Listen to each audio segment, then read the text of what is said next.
The Billy Goat and the King, a Punjabi fairy tale.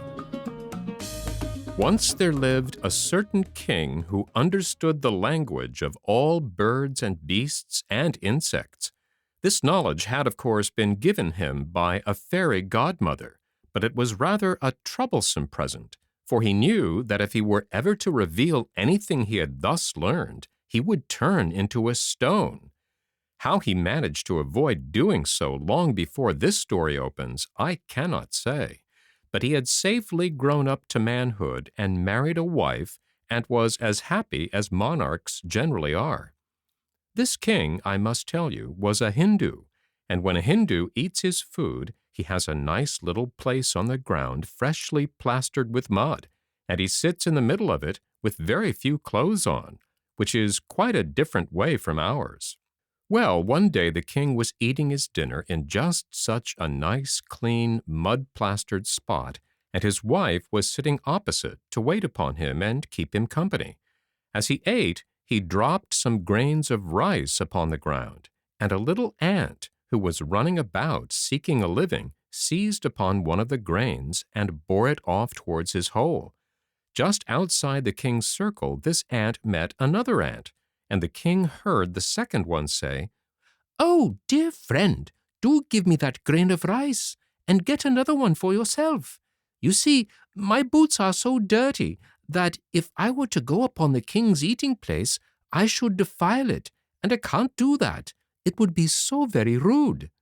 But the owner of the grain of rice only replied, "If you want rice, go and get it. No one will notice your dirty boots, and you don't suppose that I'm going to carry rice for all our kindred?" Then the king laughed. The queen looked at herself up and down, but she could not see or feel anything in her appearance to make the king laugh, so she said, "What are you laughing at?" "Did I laugh?" replied the king. "Of course you did," retorted the queen. "And if you think that I am ridiculous, I wish you would say so, instead of behaving in that stupid way. What are you laughing at?" "I'm not laughing at anything," answered the king. "Very well, but you did laugh, and I want to know why." "Well, I'm afraid I can't tell you," said the king. "You must tell me," replied the queen impatiently. "If you laugh when there's nothing to laugh at, you must be ill or mad. What is the matter?" Still the king refused to say, and still the queen declared that she must and would know. For days the quarrel went on, and the queen gave her husband no rest, until at last the poor man was almost out of his wits, and thought that as life had become for him hardly worth living while this went on, he might as well tell her the secret and take the consequences. "But," thought he, "if I am to become a stone, I am not going to lie, if I can help it, on some dusty highway, to be kicked here and there by man and beast, flung at dogs, be used as a plaything of naughty children, and become generally restless and miserable. I will be a stone at the bottom of the cool river, and roll gently about there until I find some secure resting place where I can stay forever."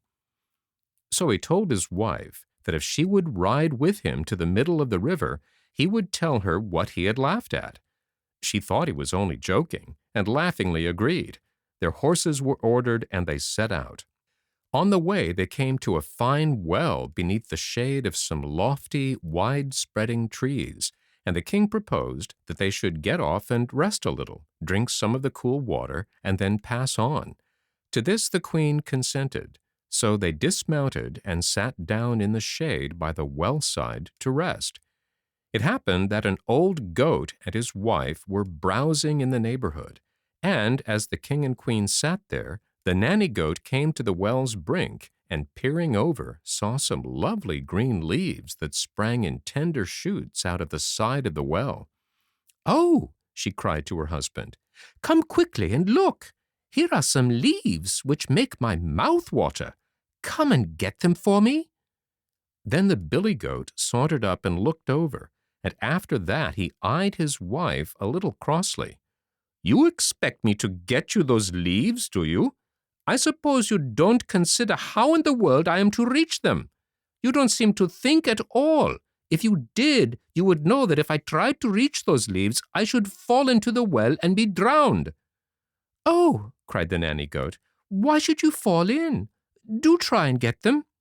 "I am not going to be so silly," replied the billy goat. But the nanny goat still wept and entreated. "Look here," said her husband, "there are plenty of fools in the world, but I am not one of them.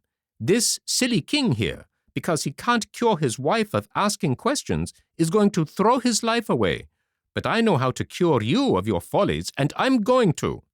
And with that, he butted the nanny goat so severely that in 2 minutes she was submissively feeding somewhere else, and had made up her mind that the leaves in the well were not worth having. Then the king, who had understood every word, laughed once more. The queen looked at him suspiciously, but the king got up and walked across to where she sat. "Are you still determined to find out what I was laughing at the other day?" he asked. "Quite," answered the queen angrily. "Because," said the king, tapping his leg with his riding whip, "I've made up my mind not to tell you, and moreover, I have made up my mind to stop you mentioning the subject any more." "What do you mean?" asked the queen nervously. "Well," replied the king, "I notice that if that goat is displeased with his wife, he just butts her, and that seems to settle the question." "Do you mean to say you would beat me?" cried the queen. "I should be extremely sorry to have to do so," replied the king, "but I have got to persuade you to go home quietly and to ask no more silly questions when I say I cannot answer them. Of course, if you will persist, why—" And the queen went home, and so did the king. And it is said that they are both happier and wiser than ever before. The end.